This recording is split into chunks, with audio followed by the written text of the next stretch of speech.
Ladies and gentlemen, welcome to Ringside Wrestling Entertainment. This is Joel Perez here for another edition of your Monday Night Raw reviews. And here we are for your October 9th, 2017 Monday Night Raw review. I mean, what can I say about Monday Night Raw here tonight? Was it boring? Check. Was it irrelevant? Check. Was it mediocre? Check. All of the above. I mean, we've seen some things, and people are losing their shit over the Shield reuniting. Oh, ho, ho, ho, ho. I'm jumping up and down, right? No, I'm not. No, I'm not. Yeah, I'm gonna title this video in caps, The Shield Reunites, and powerbombs Braun Strowman through an announce table, and I'm gonna get the clicks, right? Whatever the hell it is, I'm gonna use the clickbait of the Shield reuniting. But I mean, there's no reason to lose your shit.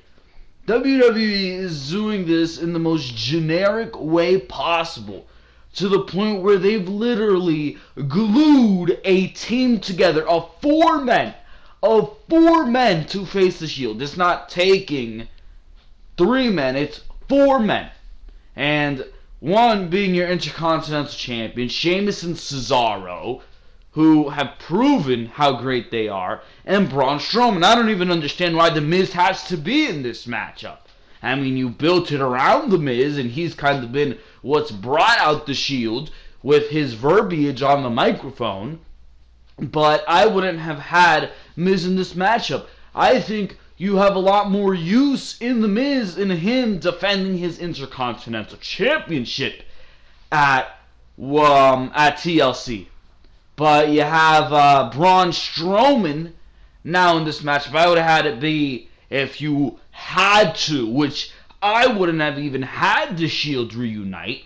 And I spoke about that when we were first getting this news 2 weeks ago. I went on a huge rant, 20 minutes of my Monday Night Raw review, and we went on this huge rant on how the Shield doesn't need to be reunited right now, and WWE is doing this simply to sell tickets for TLC, because right now WWE television is in an absolute disarray, and nobody gives a crap about what they're seeing.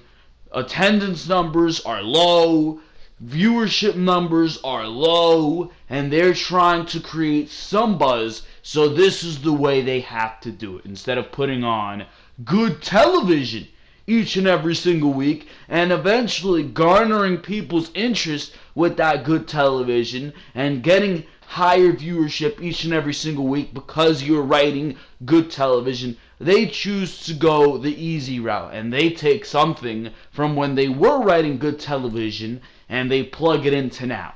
And the Shield is the latest edition of that. Last year you had Goldberg. This year you're having the Shield. So I mean, WWE is going to try this, and I mean, it's exciting for this week, and maybe it will be exciting for the next week, and maybe it will be exciting for the week after that.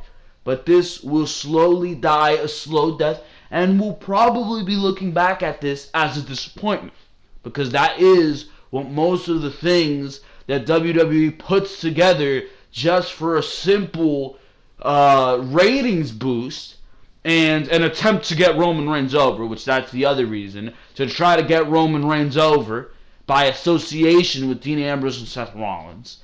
I mean, you put the Shield together to fill your own corporate agenda, instead of having a storyline where the Shield would really fit in and where it would really be monumental to bring these guys back. For example, and I gave you this idea, the Bullet Club or the Balor Club assembling on Monday Night Raw. Finn Balor, Gallows, and Anderson assembling on Monday Night Raw and having these guys destroy everybody. Run through everybody. There's an Apollo Crews in the way, they destroy him. There's a Finn Balor's part of the group. What am I saying? I'm losing my mind here, bro. They see fucking anybody in their way, they just destroy. Seth Rollins destroyed. Dean Ambrose destroyed. Roman Reigns destroyed. Any babyface, even any heel, destroyed. So that would bring it to the point where the Shield says, and you can have that same segment you had last week to end off Monday Night Raw, where they just look at each other, and it's that agreement that they know they need to come together and do something to end this, and that would be monumental.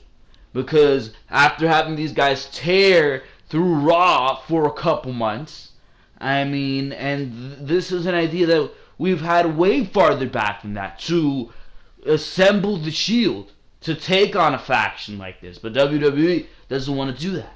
Doesn't want to do that. You see NXT bringing back NXT or War Games, the WCW concept of War Games. You could have realistically done that on the main roster. And to be quite honest, that is like a main roster idea if you ask me. And you could have plugged the Shield into that. You could have had the Balor Club and maybe some other team, maybe even a form of the Wyatt family, be plugged into that.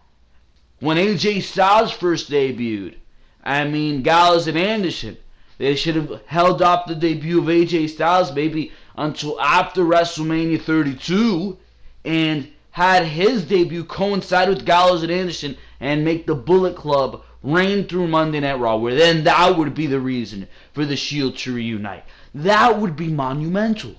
But now you're going to see it, they're going to do it, and this will all fade away and classify itself as obsolete, to be quite honest with you.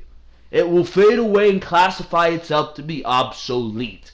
Because WWE is not doing this with the motive to put on good television. They're not doing this with the motive to get the Shield back on television and to have a huge storyline on their show going forward for the entire year. They're not looking to do that.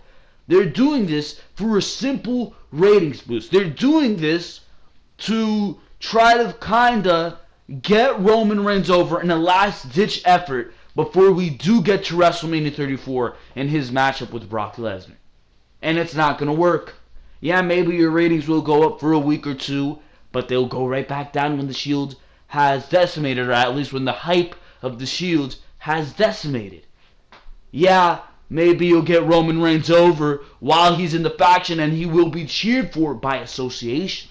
But as soon as he's out of that group, expect that huge chorus of boos to return, bro. None of what you're doing is for the right motive. And it's going to show on television, and it's going to become stale very quickly. And this mashup that they've just glued together at this point with Braun Strowman, The Miz, and Sheamus and Cesaro, 4 men against the 3 men of the Shield, is that first of all sounds and looks absolutely ridiculous. A 4 versus 3, as if the Shield is that dominant. My God, the team of Braun Strowman, Sheamus, and Cesaro, that would be enough, and that would be having me say, okay, this is going to be a viable threat to the Shield. But the fact that you need 4 guys, that kind of makes these 4 guys, besides Braun Strowman, who they introduce as the monster here, that kind of makes the Miz, Sheamus, and Cesaro look weak. It really does. But let's go over this segment here. We're gonna go over that right after, and we're going to start with this Shield segment because they did start off the show here tonight. But we're going to go over that as soon as we get the plugs in, and this is a very exciting time for the Ringside Wrestling YouTube channel because this very week on Friday, WWE 2K18 comes out. And as soon as I get home on Friday, as soon as I get my code, I ordered it from Amazon. As soon as I get my code from Amazon, I'm going to plug it into that PlayStation Store. It's going to be downloading right away, and we're going to get to recording some gameplay. My Career, Universe Mode, Road to Glory, or Bound for Glory, or whatever the hell they're calling it. Don't think they'd name it after a TNA pay-per-view, but Road for Glory, or to Glory, we're going to be doing all of that right here on the Ringside Wrestling YouTube channel. So if you're looking for a place to watch all your WWE 2K18 content going forward, don't go to those bigger YouTube channels. Screw those guys. Screw those guys, bro. Stay right here with the Ringside Wrestling YouTube channel, because you're going to be getting this delicious commentating as well as unique take on the My Career in Universe modes. You're going to be seeing my mind in the Universe mode, which I'm particularly excited for, because we're going to be booking the WWE how I would do it. We're going to keep the current rosters. We're going to keep the current rosters. We're going to keep the current champions.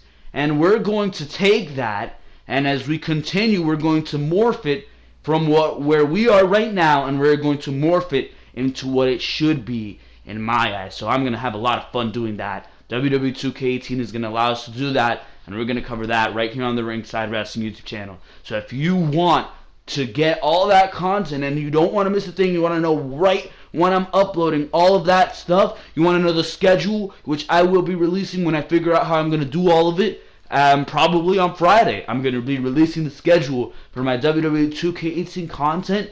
Make sure to subscribe to the Ringside Wrestling YouTube channel. If you haven't subscribed, by the way, I do not know what you're waiting for. Hit that subscribe button. Of course, make sure to hit that like button if you enjoy what you're hearing here. Make sure to comment in the comment section down below what you thought of Monday Night Raw here tonight. But just yesterday, continuing on with the content from last week, because there was a lot of content last week. 5 or 6 videos were uploaded last week alone.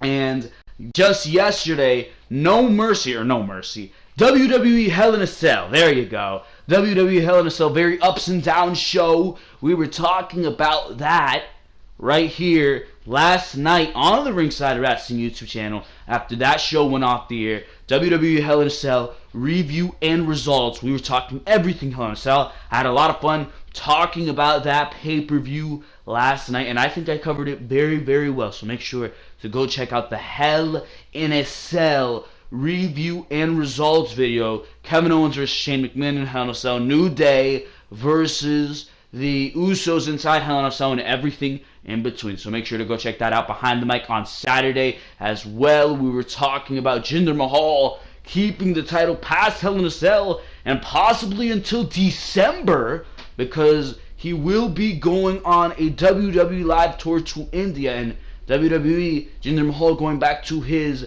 home country, or at least in WWE storyline, that's his home country. They might want to keep the belt on him for that, and that is a very scary reality. We're talking about that Behind the Mic on Saturday, uploads each and every single Saturday. We're talking all the biggest news in the WWE, and Saturday's episode was episode number 40 of Behind the Mic. 40 episodes of Behind the Mic. Absolutely fantastic right there. Monday Night Raw and Smackdown reviews were uploaded last week, so make sure to go check that out if you want the go-home show to Hell in a Cell, the review that we uploaded last night, and of course the SmackDown Live and Monday Night Raws that happened last week, in case you are out of date with that. You got on Wednesday, we uploaded a very, very cool video right after NXT went off the air. The news broke that NXT TakeOver War Games is coming to NXT TakeOver Houston, or as it's now being referred to, NXT TakeOver War Games. So the War Games stipulation, old WCW concept, coming to NXT TakeOver, and we were very excited to learn about that news. There's a 10-minute breaking news video, so if you want all the details on that and my specific opinion on that, make sure to go check that video out, uploaded last Wednesday. And on Thursday, we uploaded preview and predictions for Hell in a Cell, and you can make sure to go check that out as well if you want my thoughts going into that pay-per-view. We were talking about the build, everything regarding all the matches. You had the quality of SmackDown Live going into that pay-per-view, who I thought was going to win and who I wanted to win, because there's somebody who I think is going to win and WWE is going to go with, and sometimes it differs who I want to win. So there you go. Make sure to go check that out as well.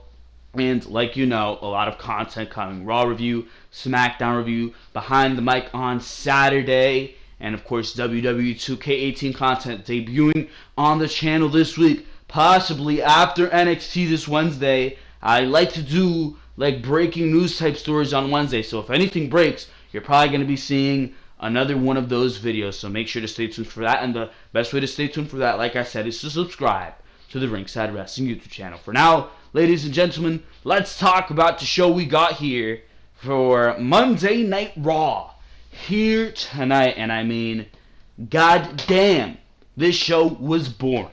This show was boring. It had its moments. But then again, really nothing too exciting to be seen here. You started off the show with what everybody wanted to see, and pretty much beyond this point, there was not much to watch.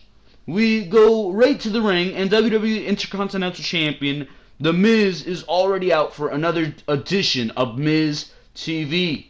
Curtis Axel is with him. There are 3 Mizzy Awards on a podium. The first goes to Axel for perseverance. Fans chant, "You deserve it," as Axel takes the mic for his acceptance speech. If I can speak here, that would be fantastic. He dedicates the award to Bo Dallas, who isn't here tonight. Miz says they are thinking of Bo and hopes he get well soon. The second award is a tie for Best Supporting Actors, and it goes to Cesaro and Sheamus. Miz introduces the bar, and out they come as Cole welcomes us to Raw. Sheamus says they are honored to accept the award. He says they took the bar to new heights last week. He thanks the man who made it possible last week, Roman Reigns. Sheamus says he just wanted to beat Reigns down more. Sheamus mocks Reigns some more as Cesaro takes the mic. Cole did mention that Bo is under the weather here tonight, so that's why he wasn't here. Cesaro says Sheamus forgot someone. He thanks Raw Tag Team Champions Seth Rollins and Dean Ambrose as well for knocking his teeth out and giving them another reason to prove that they don't just set the bar, they are the bar. Fans pop when Miz mentions the Shield reuniting. Miz says that's not reality, as the Shield was great during their time, but they don't want any of Miz and the bar.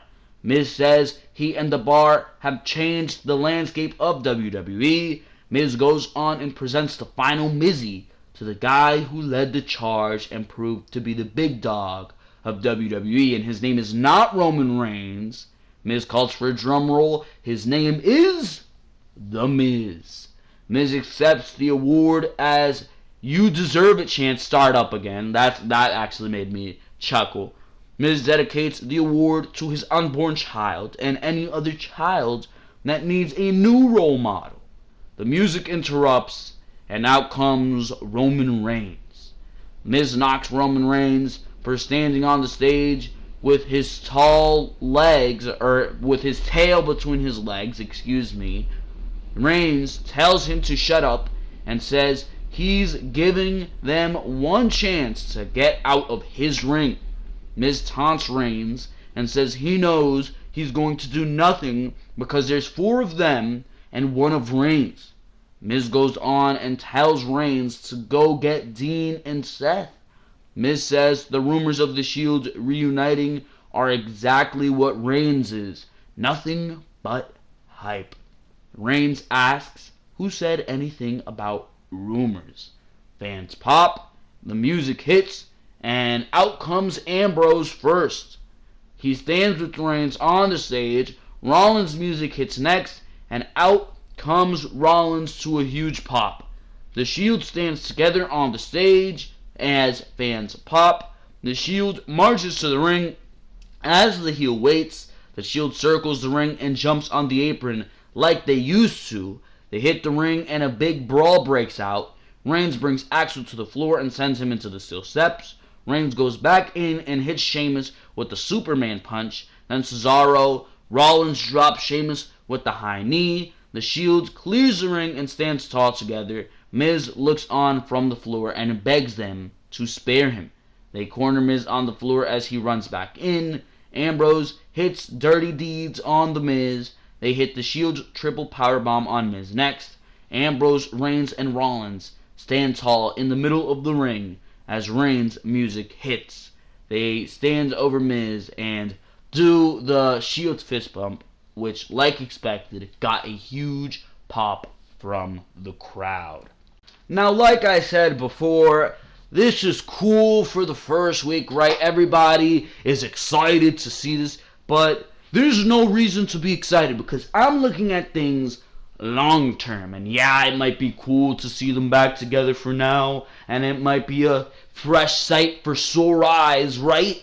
Right? But over the next couple weeks, I just see this hype deteriorating and becoming nothing but what WWE puts into it. And that is nothing. Their corporate agenda. This is what it's going to become. Their corporate agenda. Because what they're trying to do with this is get ratings and Roman Reigns over. And yeah, they'll accomplish those two things for a couple weeks, but the hype will wear off, and when it comes, or when push comes to shove, it's going to fall flat on its face. There's no excitement here. There's nobody for the Shield to fight. I mean, look at the mockery of a team that they had to assemble just to get these guys' opponents.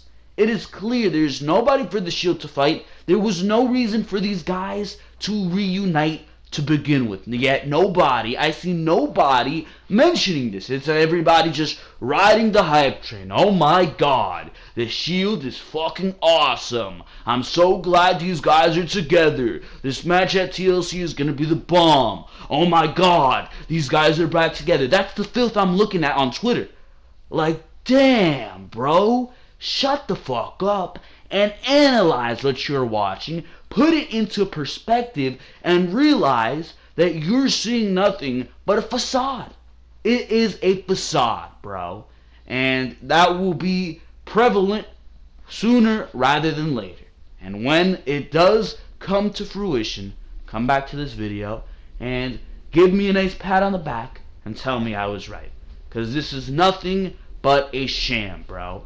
And it's already, the cracks are already starting to be seen with the garbage team that they jigsaw puzzled together, bro, in order to get this working, bro. In order to give these guys viable opponents, you needed 4 goddamn guys. 4 goddamn guys. What are you going to do at Survivor Series? There's nothing you can do because there's nobody to fight these guys. And that is evident from now. My god. We move on here to the next segment, and it is Jason Jordan versus Carl Anderson. This match was meaningless and shows the failure that has been this Jason Jordan experiment. It makes no sense to me why this guy was split up from Chad Gable on Smackdown Live if he's just going to be put in a feud against the tag team. He fought Luke Gallows and Carl Anderson last week. Now he's fighting Carl Anderson this week. Where's his tag team partner? He's going to fight these guys alone? You got to be fucking kidding me, bro. Pathetic. Pathetic. We move on here. Back from the break. The Miz is in the trainer's room healing from what the Shield did to him. And Kurt Angle walks in. And he makes this match official. The Shield versus the Bar and the Miz in a TLC match at TLC. Clearly, that evolves by the end of the night, and we will talk about that shortly. Elias versus Apollo Crews. We go to the ring, and Elias is just such a fantastic heel. He is. He has a spotlight and his guitar. He gives a nod to the late Tom Petty before breaking out a new song. He's quickly interrupted by Titus O'Neil wearing a suit and kind of playing a banjo. Titus mocks Elias with a song of his own before Apollo Crews comes out. I didn't know the babyface was supposed to be more annoying than the heel. You've got to be fucking kidding me with that one, but this was the same old goddamn matchup. Do not know why we're seeing this for a 4th time, or however many times we've seen this already. It's garbage. It is garbage. Elias picks up yet another win over Apollo Crews. He should have never even had the opportunity to get 1 win over Apollo Crews because nobody wants to see this matchup. But now he has 3. And what does that do for Elias? Nothing. Nothing. So what is the point of this? Enzo brings up how he and Kurt Angle were doing good business. So he comes out and he says him and Kurt Angle were doing good business a week ago with the non-contact clause. But now he's not happy with the Cruiserweight title match at TLC against Kalisto. Enzo goes on, but the music interrupts, and out comes Angle. Enzo brings a piece of paper out and says he has something to talk to Angle about. It's a contract for the non-contact clause. Enzo points out how this says if any cruiserweight touched him last week, they would get fired. Angle agrees. Enzo asks how Kalisto attacked him and then gets a title shot. Angle says the fine print says the clause was for anyone who signs before. Kalisto signs his contract after the clause. Enzo says he's been bamboozled. He wants Angle to show him some respect. Enzo can't understand why Kalisto is getting a title shot. Enzo goes on and Angle says he does want to make Enzo happy. Angle makes the title match for tonight. Enzo is shocked. Enzo says he will defend the title under one stipulation. The match must be the main event. They shake hands. Angle stops his music and says if Enzo is thinking about getting counted out or disqualified, he better think twice because the whole division will be at ringside for a lumberjack match. This is your main event for Monday Night Raw? Alright, garbage, bro. Garbage. I do not know why I didn't start my review as soon as this match fucking began, bro. I wasted my time watching this matchup, and we will talk about that at the end of this Monday Night Raw review. But for now, we go on to something of relevance, and that was Matt Hardy versus Braun Strowman here tonight. I still believe that WWE is in it to give Matt Hardy a string of losses, and then have this string of losses get to him, and finally he unleashes a broken character. I mean, you saw the loss between Luke Gallows and Carl Anderson where he took the pinfall last week. Now he's taking the pinfall against Braun Strowman. Hopefully this develops subtly into a storyline where Matt Hardy can't get a win, and eventually he will turn broken. Matt was able to hit a twist of fate in this matchup, but that really didn't do anything of avail since Braun Strowman was able to kick out at one. He was able to kick out at one. Strowman hit the running power slam, and it was over at that point. He got the 1-2-3, and that was it. After the match, Braun grabbed Matt Hardy and was looking to do something, perhaps power slamming him through the LED board, just like he did Kurt Hawkins a couple weeks ago. But that was not the case, since the Shield came out to the save with Shield t-shirts already on, bro. So you're telling me these guys had this perfectly goddamn plan before the show to come out here and reunite, and they had t-shirts made? That's how fucking ready they were for this reunion? Goddamn, bro. You're kidding me. You are kidding me, bro. WWE, they ain't just capitalizing on ratings. They ain't just trying to capitalize on getting Roman Reigns over. Now they're trying to get the merchandise sales. They already have Shield t-shirts. And you know what? I'll give them credit. The Shield t-shirts look pretty good, bro. They look pretty good. But the Shield came out. Strowman tried to fight back, but eventually they took over. Roman hit a spear, and they set up the announce table. And they did the Shield powerbomb through the announce table on Braun Strowman. So, there you go. There you go. They Shield powerbomb Braun Strowman. Braun Strowman clearly wasn't happy about this, and we will go to that very, very shortly. But there is a segment to follow this up. Back from the break, we see what just happened with the Shield and Braun Strowman. We see the group backstage walking when Charlie Caruso walks up for comments. Seth says they are back and stronger than ever. Ambrose says they do what they do best, walk over their enemies and destroy what's in their path. And Ambrose was going off on a tangent, which this plays into the show later, and he was like, we will take on all comers. Give us 4 guys, 5 guys, we'll still beat them, bro. Reigns says they will take on everyone if they have to. Reigns says if you step up, you need to know this. They are the 3 workhorses that run WWE now. Reigns walks away, and Rollins says, and you can believe that. Ha ha ha ha ha. I'm dying of laughter. Bayley and Sasha Banks were arguing over who gets to fight Asuka at TLC. I don't know why you would be arguing over that. You want to get your head kicked in, bro? Go ahead, bro. Go ahead. You can have that for free. You can have that for free, but that is besides the point. So Bayley was like, you know, I am good at welcoming people. I'll give her a nice hug, and then I'll give her a belly to belly. And Sasha Banks was like, I'm the boss. Why not give them a an attraction match. Asuka versus the Boss. The Empress of Tomorrow versus the Boss. Something they've never seen before. Alicia Fox walks in with her ridiculous character, bro. Absolutely ridiculous. She walks in screaming for no apparent reason. And she's like, I haven't gotten any opportunity on here. I've been here 10 years, working here 10 years, and I haven't even gotten a goddamn t-shirt. Which is actually part shoot, because Alicia Fox did go on Lillian Garcia's podcast, Chasing Glory, and she was complaining about her position. Well, look, she's been on Monday Night Raw for 2 weeks, so that's what you got to do in order to get on television. First, you got to go and complain on some goddamn podcast, and then you'll get on television. Garbage. But Emma walks in, and she's like, I started the women's revolution. Blah, blah, blah. Same argument. I will take on Asuka. Dana Brooke, for some reason, walks in. And Dana Brooke, Miss Botch herself, Dana Botch, walks in, and she's like, you haven't got an opportunity. Well, I feel like I don't even exist. That's because you shouldn't exist. You are awful inside that ring, bro. My God. But this causes Kurt Angle to start a Fatal 5-Way matchup. And book a Fatal 5-Way matchup for later in the night. Alright. I like that. And, I mean, how many multi-women matches, by the way, have we seen this year? I would love for somebody to tally that up. And, I mean, my God, what would the number be? Would it be in the fucking triple digits? I wouldn't be surprised. But for now, let's move on here.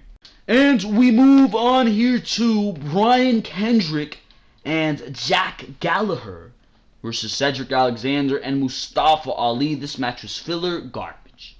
I can't even tell you who won. I think Brian Kendrick and Jack Gallagher won. Who cares? Do you care? Don't think so. This was actually very, very good. And Mickie James and Alexa Bliss have been putting on very, very good things as of late, bro. Mickie takes the mic and says she felt like she didn't belong ever since returning to Raw. Like the people backstage didn't quite get her. She wondered if it was her southern accent, if it's because she sings country music, or her age. Then she finally realized she has one person to thank for feeling this way. Raw Women's Champion Alexa Bliss. Mickie goes and knocks on Bliss for only talking behind her back. Bliss had the chance to prove her wrong last week, but she went and hid behind her bodyguard, Nia Jax, instead, then attacked her from behind. Mickie sees it like this. It's time for Bliss to jump out of her booster seat and put on her big girl pants, because Mickie doesn't play games. She's all woman. Mickie doesn't think Bliss can say the same. Mickie says she has more energy than Bliss has sheep extensions and pink hair dye. Mickie says age is nothing but a number, and the only number she cares about is 7, because she will make history at TLC by becoming a 7-time women's champion. I like it. I dig the promo. That was a cool promo by Mickie James. Mickie James is very good on the mic. Mic. My God. But she's very good on the mic. She has a unique tone on the microphone that really no other woman has. But Bliss is very good on the mic, and clearly this was a very good goddamn promo. Music interrupts. Bliss comes out with the mic, and Bliss isn't here to cause trouble or pick on Mickie's age. Bliss says she's sorry. Mickie has been treated unfairly for so long, and to show how sorry she is, she spent the whole week putting together a Mickie James career retrospective, bro. And Alexa Bliss, it's like a fucking old movie over here, black and white, and it was an old commentator, and she was like, even in the time of Mickie James, when Mickie James didn't have as many wrinkles in her face, she actually wrestled like a young competitor, bro. She's still not late. She's still one of the few women of ancient times to be wrestling amongst the women of today. So clearly, fucking taking jabs left and right at Mickie James' age, being very disrespectful. But she was mentioning, Alexa continued to be on that, mentioning how Mickie has a lot of wrinkles and calling her a senior citizen. The video ends and Bliss starts laughing. This leads to Mickie telling Bliss to bring it to the ring. Bliss brings it, but Mickie sends her retreating after Bliss she avoids a super kick, though. Mickey gets a Luthez press on Alexa Bliss and goes and tries for a super kick, but Bliss rolls out of the ring. I'm liking the build to this a lot. Mickie James has looked fantastic, a spotlight she hasn't had since she's come to WWE, back to WWE. I'm loving this feud. I am loving the spotlight that's being put on Mickie James. The promo work is great, bro.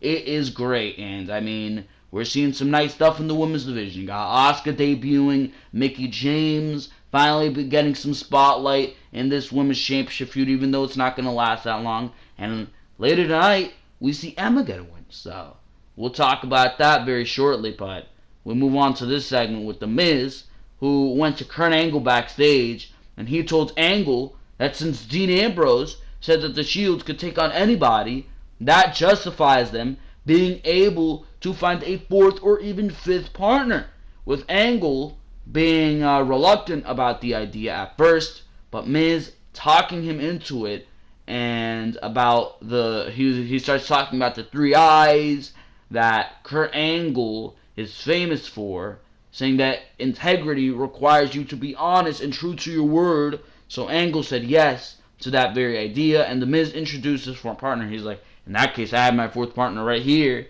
and he introduces to kick the door open, bro. Kicks the door open. Braun Strowman, who's furious, had a stare down with Kurt Angle, breathing right into Kurt Angle's face, bro. And it's going to be Braun Strowman, The Miz, Sheamus, and Cesaro versus The Shield. And what type of fucking contraption of a team is that, bro? You gotta be kidding me. That sounds like a joke.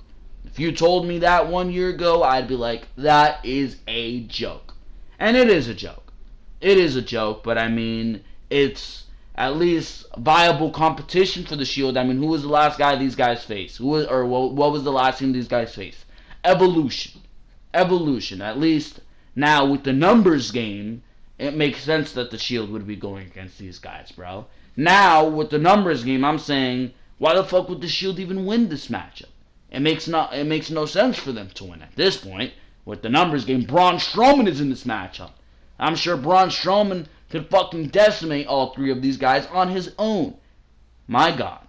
But, well, that's not what happens here tonight, but I'm sure if it was like a tag in, tag out, 1-on-3 handicap match, I think Braun Strowman would win that, but that is besides the point. Balor, we move on to Finn Balor over here, who hits the ring, and a Too Sweet chant breaks out. Finn brings up how Bray Wyatt introduced the world to Sister Abigail last week. Balor doesn't even know what to say anymore. He's speechless. He says Wyatt is like a poison, a virus that keeps mutating with more lies and more mind games. Balor doesn't believe him. He says Wyatt is desperate for attention and to instill fear. Balor goes on and says he's not afraid of Wyatt. The Balor Club is not afraid of Wyatt. The Demon is not afraid either. Balor says if that was Sister Abigail, then bring her on. Bring on the whole family. Balor says Wyatt doesn't stand a chance at TLC. The lights go out, and Wyatt appears on the big screen and says Balor might not be afraid of him, but he will be afraid of her. He talks about Sister Abigail and says she's here. We see Bray's face mutate into the same face we seen last week. His voice starts to change, sounding like a female. Ridiculous robot female, kind of starting to sound like Charlotte over there. I am your women's champion, right?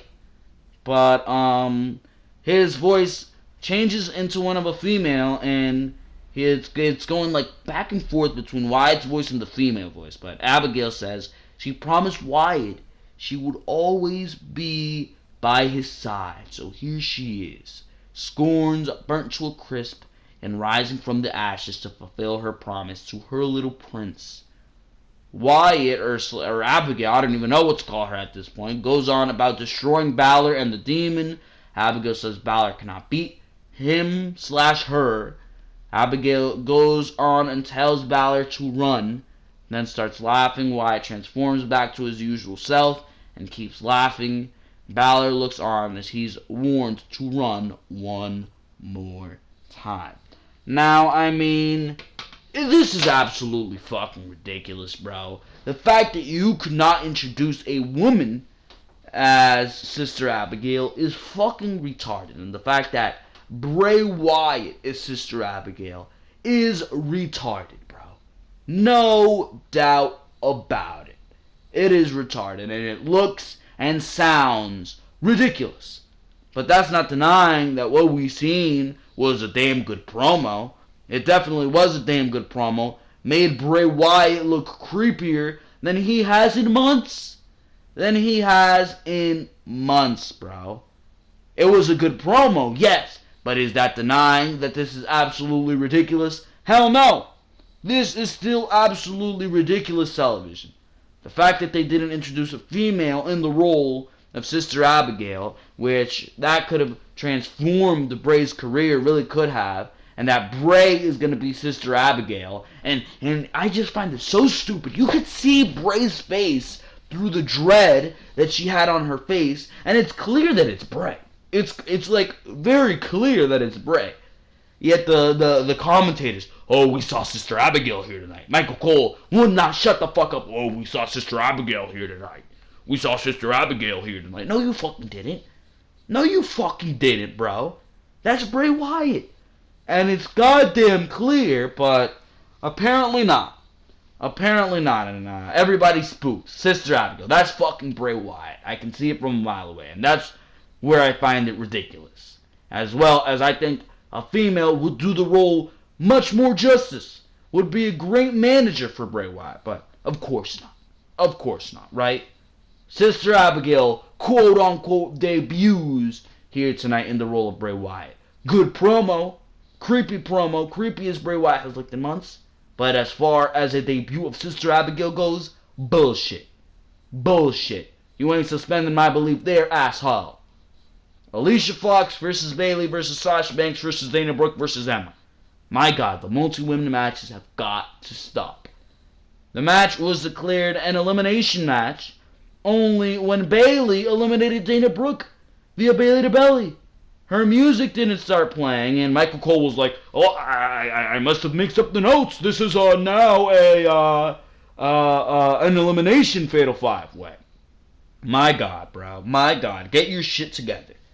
Alicia Fox then hit Bayley with the scissors kick, and she eliminated Bayley. My God, bro. If that does not show that Bayley is buried, bro, I mean, you gotta be kidding me with that one. If she wasn't buried before you, she was definitely buried there, being fucking eliminated by Alicia Fox, who before last week we hadn't seen on television for months. You're joking, but anyways, Emma and Alicia worked on Sasha for a bit. That alliance clearly broke apart quickly, which allowed Sasha Banks to get in some offense and to tap out Alicia Fox with the bank statement, and that allowed Emma to come right away and roll Sasha Banks up to win.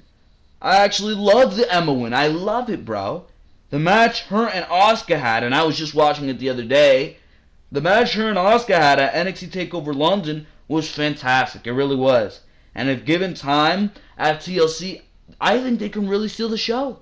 I think they can really steal the show because the matchup they had at London was fantastic. But knowing WWE, they're probably going to fucking squash Emma in 2 minutes to Asuka, which I don't think would be the right way to go. Make Asuka look good. Let her display what she can do in the ring. And make Emma look good in the process as well. She's in the ring with fucking Asuka. I'm sure Asuka can make Emma look fantastic.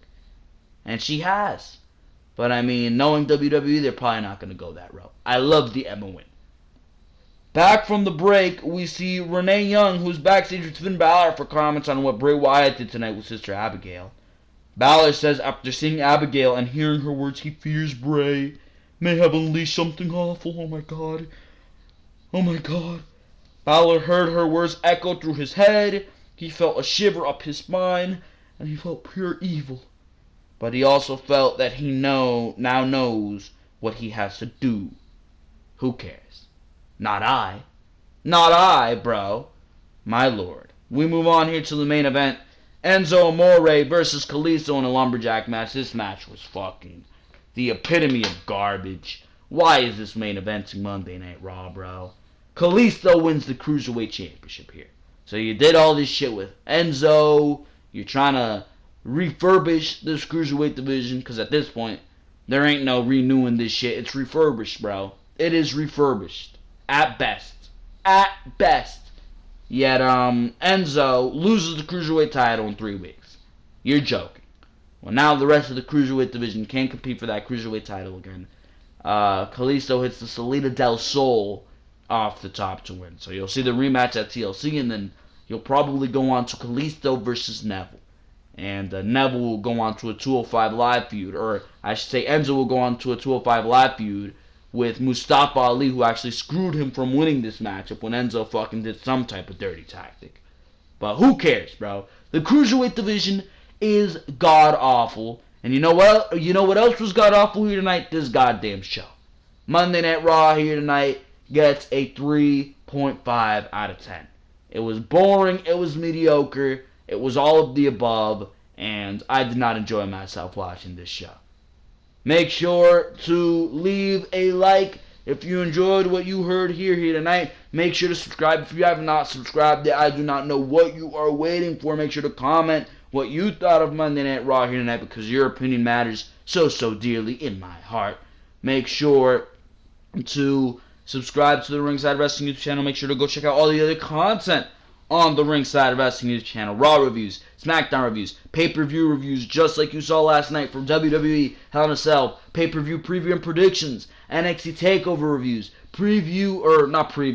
breaking news stories like you saw last Wednesday when we talked about NXT TakeOver War Games. Links to the last 10 videos on the Ringside Wrestling YouTube channel are in the description. So if you did miss any of those videos, make sure to go check them out. Linked in the description. Twitter of the same name we live to with Raws, Smackdowns, pay-per-views, NXT TakeOver specials, which we also review right here on the Ringside Wrestling YouTube channel. And of course, WWE 2K18 content coming this Friday. My Career Mode, Universe Mode, Road to Glory, all that fantastic stuff coming very soon on the Ringside Wrestling YouTube channel. So make sure to go check that stuff out and await the upcoming content, because for now, this has been Joel Perez, and I am out of here. I'll see you tomorrow for your SmackDown Live review.